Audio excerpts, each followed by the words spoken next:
Welcome to day 2 of MMVC 25. Today's our second day, August 2nd, and our presenter is going to talk about humanizing ELT with ChatGPT, and that's Dr. Plamen Kushkiev. And he's coming to us from Canada. A little bit about Dr. Plamen Kushkiev. He's a Canadian college professor, researcher, and SOTL Scholar Award recipient. So congratulations. But what does that stand for those who don't know? Scholarship of Teaching and Learning. And that's a Canadian award. From my college, yes. From a college. He has a doctorate in higher education at the University of Sheffield, UK, and is currently a professor of English for academic purposes and adult education at Centennial College in Toronto, Canada. What was Centennial College called before?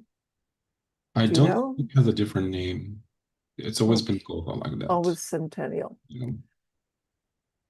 Dr. Kushkiev's research has explored the affordances of generative AI chatbots to enhance teaching performance and learner engagement through critical AI literacy lenses. He regularly presents at international English language teaching conferences and has been invited as a featured speaker in Taiwan, Peru, Kuwait, and Canada, which means that he likes to travel. I believe it's around Canada, not just in Ontario or Toronto, on topics around ELT teacher identity, generative AI in education, and professional development. I like the way you coined it, enhanced teaching performance. Love that. Right, so thank you very much for joining us, Dr. Plamen, and everyone else for being here. And there's your presentation. So take over. Thank you so much, Nelly. Yes, I do love to travel. I do love to learn, and I do love to connect with wonderful educators like the ones we have here today.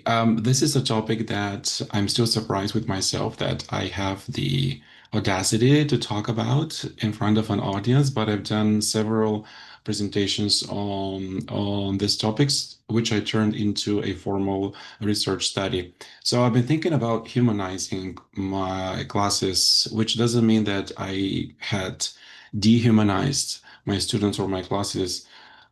Prior to that, I just feel that with integrating ChatGPT into my own practices, I think we need to reconsider our role in the classroom, who we are as educators, who are our learners, what are their academic needs, and something more specifically is how are we preparing our students for their academic journeys after our classes, because when they're with us in the class, we have more or less some control over what they do and how they use the bots, but I'm more concerned about how they use the bots once they're done with my class.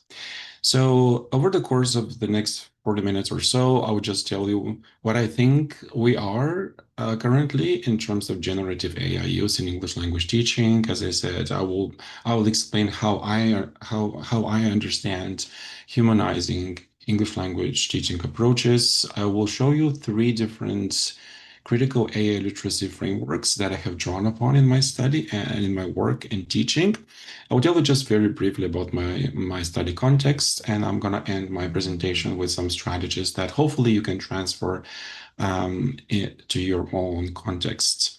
I know some of you, and it's really great to see folks that I know and that I haven't met before. So if you don't mind grabbing your phone for a moment, this image is generated by ChatGPT, by the way. And I would like you to scan this QR code.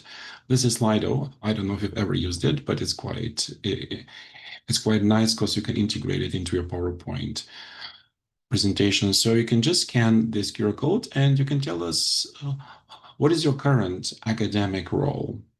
Do you identify as a teacher, as educator, as a researcher? maybe a professor or instructor. I'm just curious to see variety of roles. I hope the poll is working.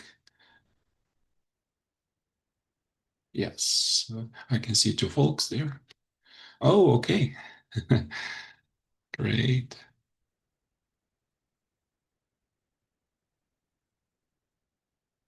Iman, yes, I can see that in the chat. Thank you as well. Right. Okay. As expected, quite a variety of backgrounds. All of us are educators in one form and capacity or the other, but I'm just curious to see how you identify in the context of your work and institution. Um, Andrea, I'm sorry, I don't have the link ready, but if you go to slido.com and you can enter this QR code, it should take you there. I'm sorry about that. I didn't have it ready. So a lot of EFL teachers. Now, something I have to mention is that in the North American context and in the Canadian context, we no longer talk about second or foreign language. Um, um, it has been changed to English as an additional language. Just a note. Andrea, feel free to share it in the chat. That's fine too. Thank you, folks. That's amazing. I'm happy to see that a lot of us identify as educators, teachers, and facilitators. And I'm very happy to see that maybe some person are learners. Aren't we all? Right? Thank you. I will ask you to do that in a moment as well. Maybe just 10 more seconds if anybody else want to add something.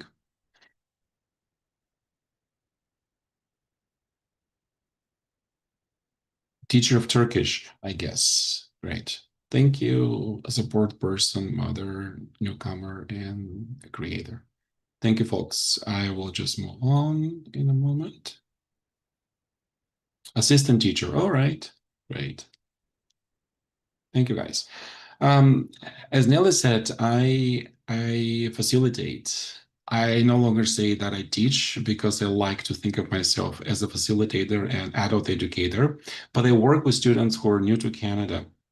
So they need help with their linguistic, but also with their um, academic skills as they prepare for their academic journey. I lead the Scholarship of Teaching and Learning at George Brown College. After I completed my doctorate of education, um, I became interested in my own identity as an educator. As I mentioned in our talk, I think it's important to stop and reflect about who we are becoming, and how this informs our teaching. There is a famous saying that who we are is how we teach. And I will also invite you to think when you facilitate courses in different formats and modalities, do you feel that you're a slightly different person, that you're a slightly different teacher when you teach online and when you teach in person? And of course, these days, in the context of generative AI, I'm very curious to see how my integration of those tools has something to do with my perception of identity, and how this is affecting the teaching and learning of my students as well. I I apologize. My voice is a little bit down. I'm actually down with the flu, so I hope you can hear me well.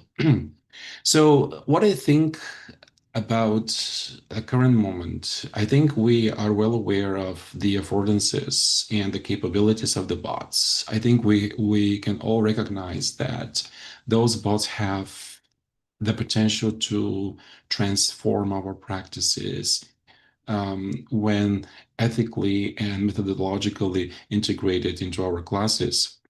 There's a lot of talk about personalizing experiences, and I think a lot of research has to be done in that area to understand what we mean by personalization, and how are the bots helping in that respect. I think as well, what is important is that we need to upskill as educators, especially for an educator who has been teaching for a number of years. I think it's important to stop and reflect if their pedagogical approaches should be revisited in light of generative AI. I also believe that we should be talking about a different set of digital skills. Maybe the digital skills from before the birth of ChatGPT in November 2022, they take a different form and shape currently. In terms of the limitations and the fears, I feel that educators, we're still in this love-hate relationship with the bots. I think all of us are concerned about academic integrity. I think we're also thinking about critical thinking. So what does it mean in the context of using those bots? Is it affecting the abilities of students to think critically, or is it just a different form, or maybe just a different way of thinking critically? I also see that folks like to at conferences and in current scholarship, I see that folks and researchers are talking about the notions of creativity and authenticity. Um, of course, there are two or three different camps. From what I understand, some are saying that using the bots is not really being creative. Other folks are talking about just revisiting our understanding of what does it mean to be creative and authentic. Is there something else that you would like to add in terms of affordances or maybe the limitations? Who we are is how we teach, yes. Um, and I can say who we are is how we teach with the aid of AI. Is there something else that maybe you can add in the chat in terms of something that you see as a transformation, or maybe some of the limitations or some of your fears that are not on the screen? I can give you a couple of seconds to do that.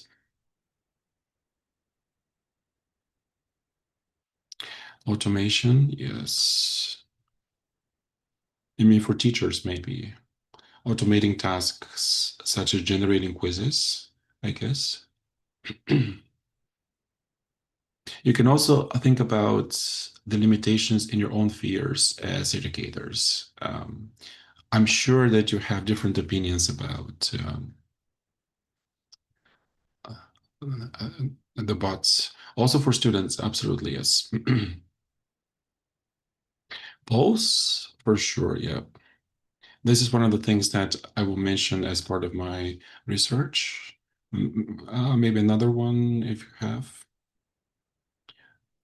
Feel free to share that in the chat, and I'll come back to it in a moment. Now, something important that I've been tinkering with is the concept of humanization and rehumanization. I don't think it's correct to say humanizing because I don't believe that we dehumanized our classes in any way or our learners, but well, what does it mean to rehumanize our classes? And I would invite you to once again, you can either scan the same QR code or maybe just use the same code. And I would like you to share uh, with one word or with a phrase or with a sentence. How do you understand rehumanization of English language teaching? I'll be very, very curious to see what you have to say here. More than welcome to share in the chat. I'm also looking at the chat, so feel free to share in the chat if Slido is not working for you. Or using AI for feedback. Okay. Relating and connecting to learners, for sure. Humbots. Maybe you can mention more about that in the chat. I don't see the names here, but if you're free to elaborate on that concept in the chat. So I'm sure you're on the same page when you're surprised that you get those perfect emails from students, perfect English. Uh, so sometimes I feel that they need to use AI to respond to an AI generated email. Human-like writing, absolutely. I think the bots are so sophisticated and they're so advanced now that is very difficult to prove sometimes if the text is AI generated or is human generated, making it more relevant to use it rather than just language structures. Yes, so the transferability of the concepts, absolutely. We're using it for presentations, as we mentioned, Canva. I think it's one of those examples where it has AI. I'm not a Canva user myself, but I know that AI is embedded, so it does help. Active learning, I am very happy to hear this concept. Building bridges in education, great. I don't know if we are becoming more AI dependent or less, and I don't know what this has to do with humanization of our classes, but definitely a concept to further explore. Using tools through teaching practices, self-served. Do we have a choice of not using the tools? Practical experiences. Okay.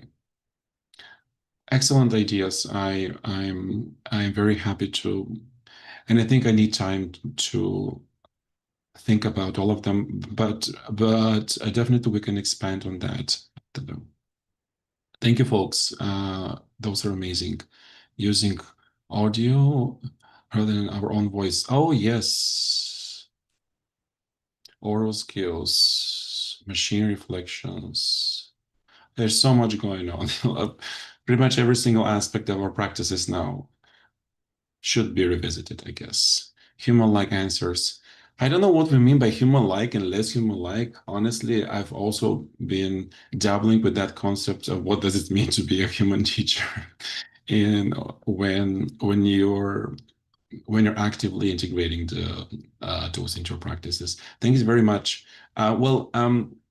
Some of the four common areas that I've been exploring in my research is, of course, how it's helping my learners to get a more personalized responses. And I've been encouraging them to work with the feedback. So not just one and done.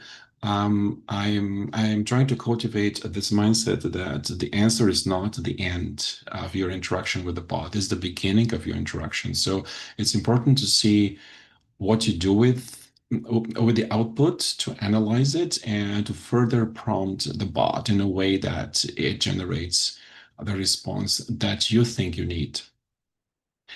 Authenticity is another one that I'm still exploring. What does it mean to be authentic? Uh, Learner's voice, learner's agency.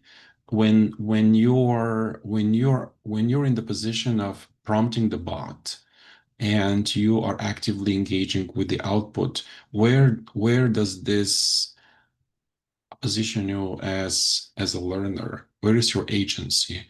Where is your voice as a learner? Another thing that I would like to do with my students is allow them to opt out. And this is something that I will talk about in a moment, but I don't want them to feel that they have to use the tools. I think that the students should always have choice and voice as to how and when and what tools should be used. So for those students who are not comfortable with the bots, I always have something alternatives, so they always have this option to opt out of using them. Maybe you can just keep that conversation in the chat. I'll be very curious read about what you think as an educator, your students think of generative AI. What is your impression? Do you think that your students are happy? Do you think that they find it useful? Do you think that some of them resist? Maybe if you could mention that in the chat, and I'll take a look at it in a moment.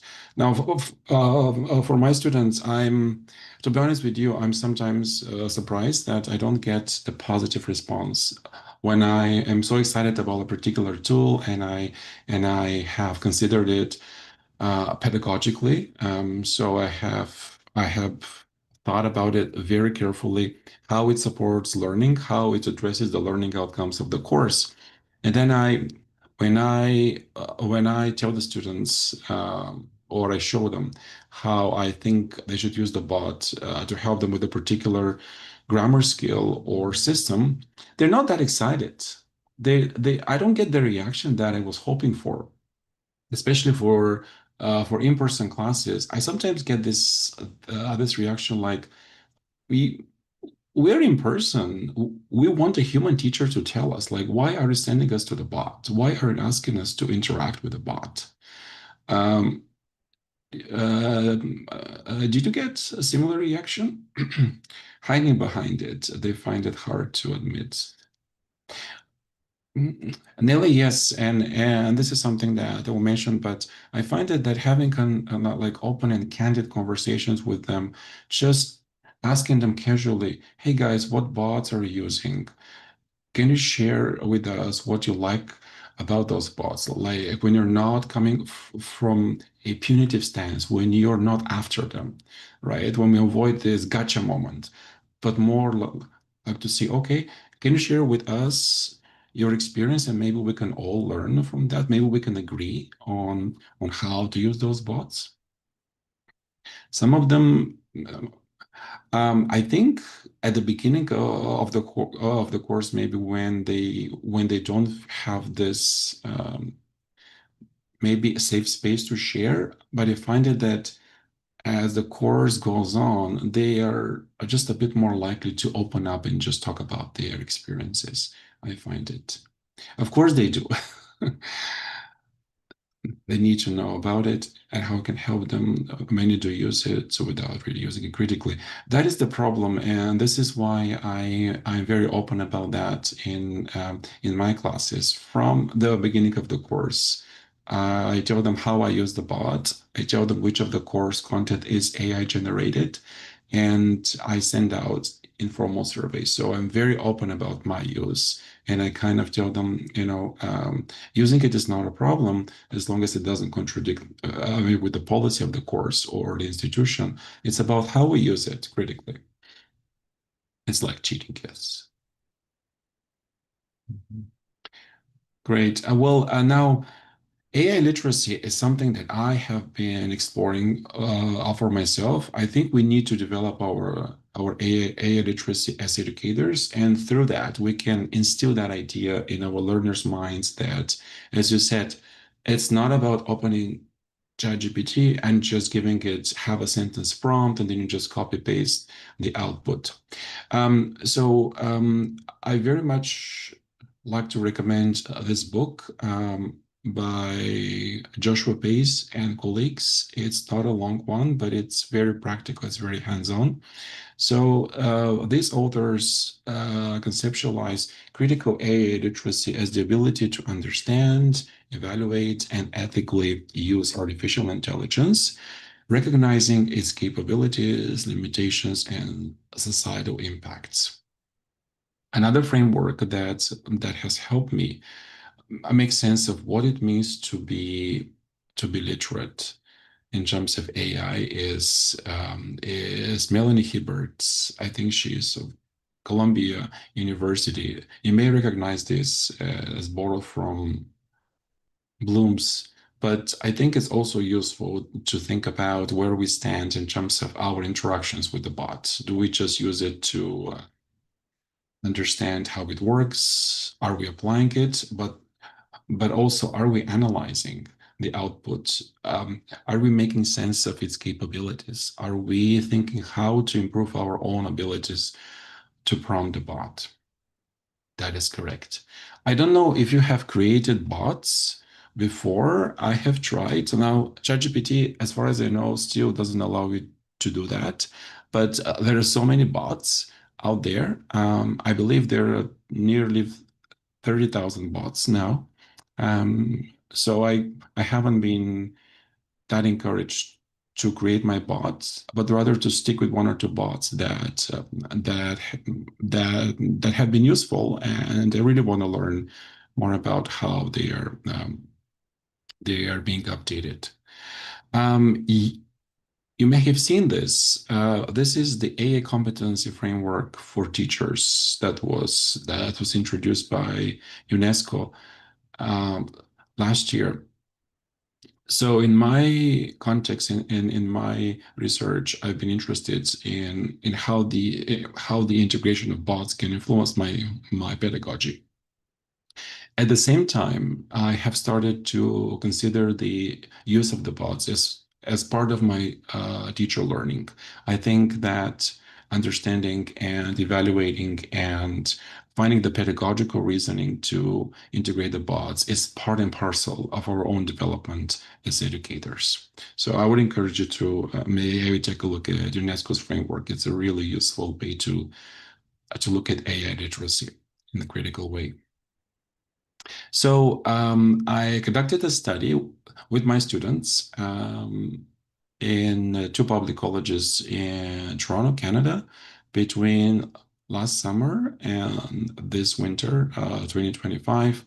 My learners are very diverse. I have to tell you, they're very diverse, not just in their ages and social cultural backgrounds, but as I mentioned, they are also very diverse in their attitudes to using the bots. And I find this quite intriguing that, as I said, none of them are equally excited, or maybe they don't understand how the bots really work, or maybe they don't understand the value of those bots.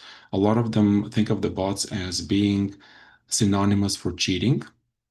That's why I had this, I felt this need to explore my own use of the bots and autoethnographic study. So I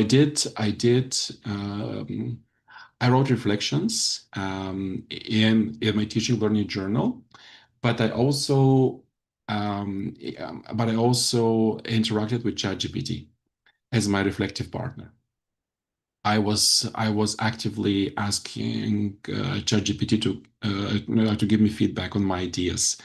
For class activities, I was interacting with ChatGPT as I would interact with another teacher.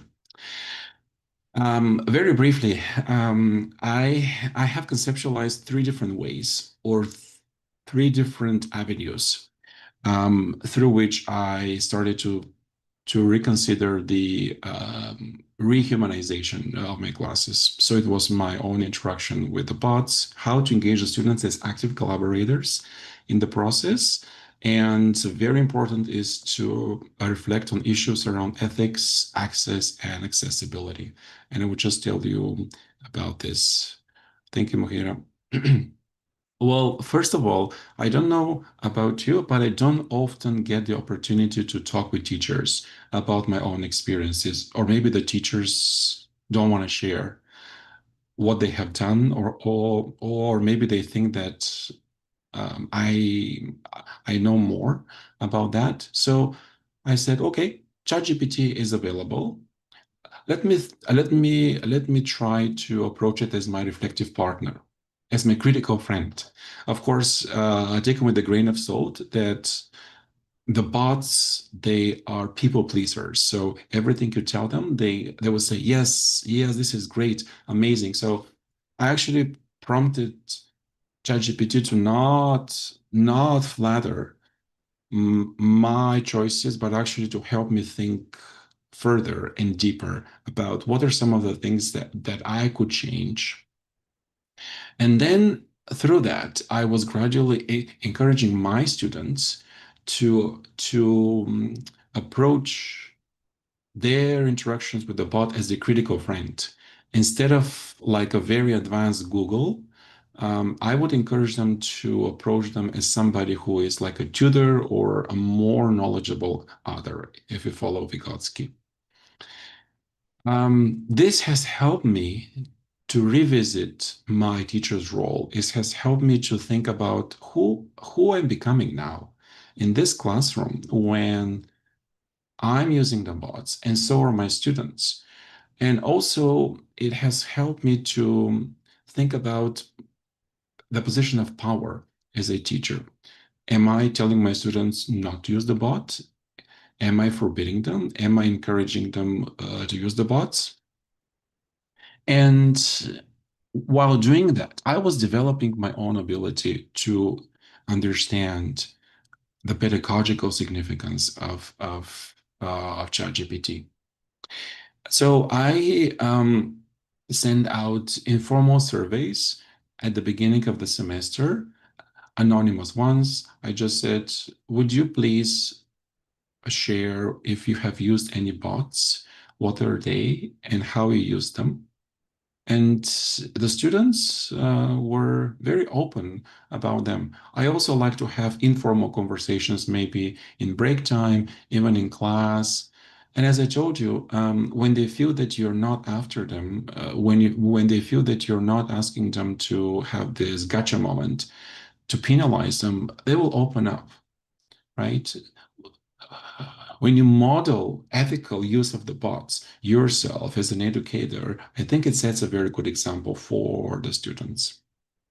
So I started to co-create AI guidelines with my students. I actually asked them to come up with what they think a reasonable and ethical use of AI for each of the assignments is, and then we agreed on that. And then as long as it doesn't contradict with the policy of the course or the institution, as long as it doesn't contradict the learning outcomes of the course, I think it's absolutely fine to do that.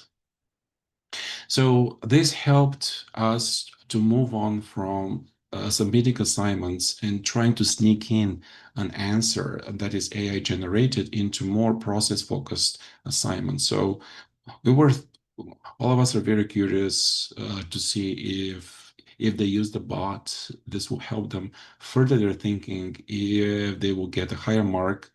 And don't be surprised if a student comes back to you and says, you know what, I actually think that ChatGPT is not that good. Like the answer that I got from ChatGPT are not as good as my answers. And that was hilarious. It is a people pleasers. And if you look at the published works, they talk about sycophancy, that all of those bots or most of them are sycophantic. They are engineered almost in a way that that they have to say good things about your ideas. So some practical examples of what I did at the beginning of the semester after learning some new vocabulary. Our first topic was about admirable people. So we read a text about what makes a person admirable, what is the definition of heroes nowadays in COVID times, so on and so forth. And then I asked them to recycle the vocabulary that we learned in class and to create an image of a person that they think is admirable. So they had to use the vocabulary that we learned in class and prompt ChatGPT to create that image. As you can imagine, the images are not exactly what we have in mind. So that generated a healthy discussion around biases in the bot. Why is the bot not as good as what we would like it to be when it generates images? Then I give them the prompt and I ask them to work with the bot either in the lab or at home, let's say to get more practice on their reading skills. For example, I write the prompts and I share the prompts with them and they work with the bot and they get more practice, let's say, analyzing the purpose of a text or the purpose of a paragraph. And then I ask them to share what happened in class. Some of them are using ChatGPT, others are using different bots. Most of them are using ChatGPT, so it was interesting to see if they got similar or different results. And of course, I also did that for grammar practice as well.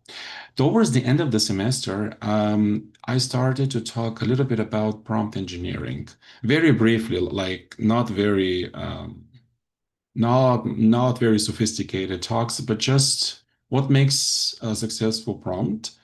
And then I help them create their own prompts.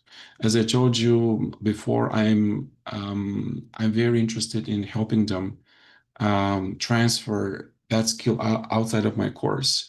So I think it's important that we show them and we scaffold that understanding and that ability of theirs to know how to prompt the bot.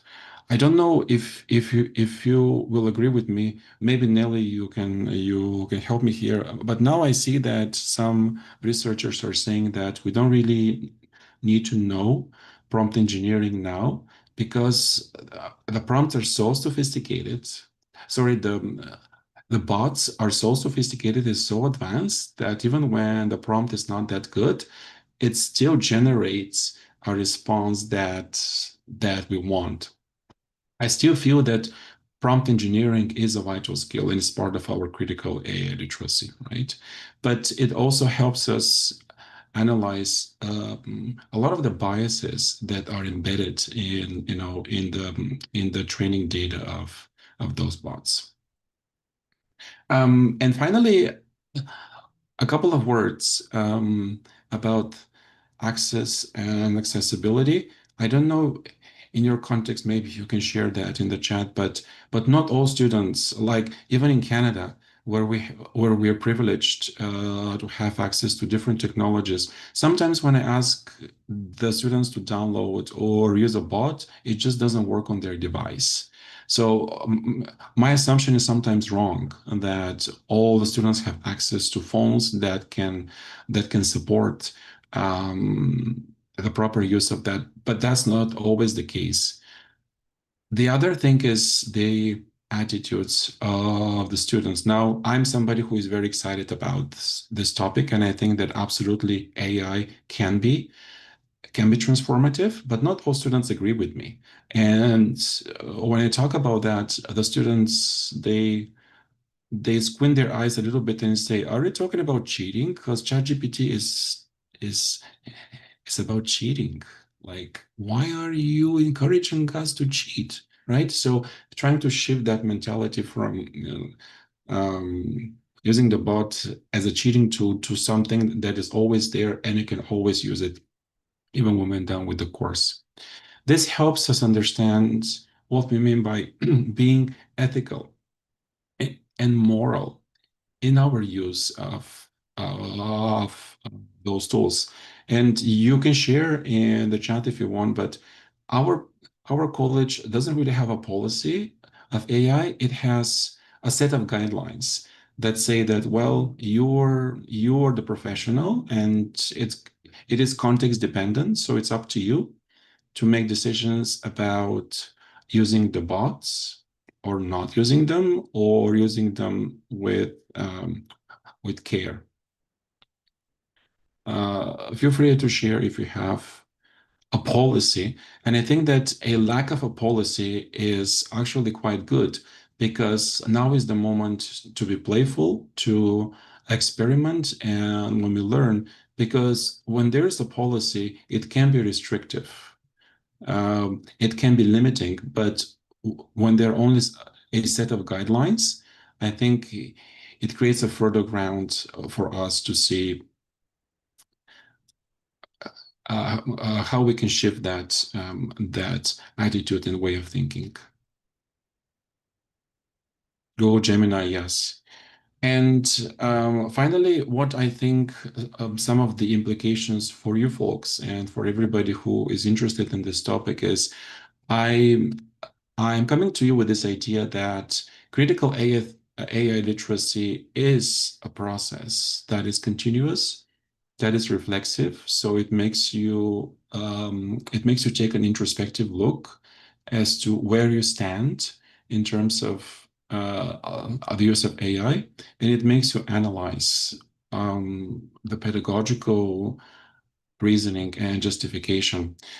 I think it takes a lot of intentionality, a lot of transparency and ethical considerations when we design learning solutions. And of course, a good reminder here is that pedagogy before technology. If we're using something, there has to be a sound pedagogical reasoning why we're using it to support teaching and learning.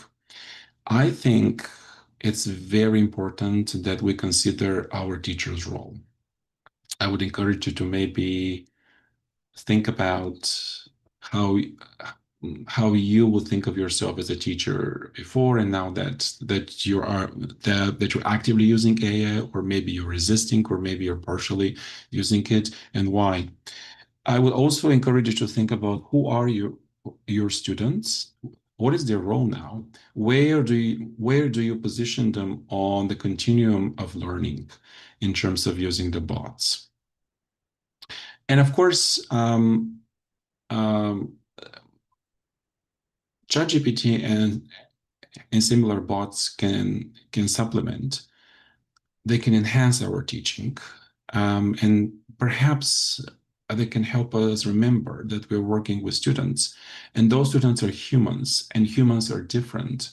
They are different in their neurodiversity, they are different in their backgrounds, and they're different in their attitudes. So probably showing them how to work with the bot independently, individually, is one way to rehumanize our teaching. So I think the discussion in future research should be focused on what we understand by being a more a human-focused educator.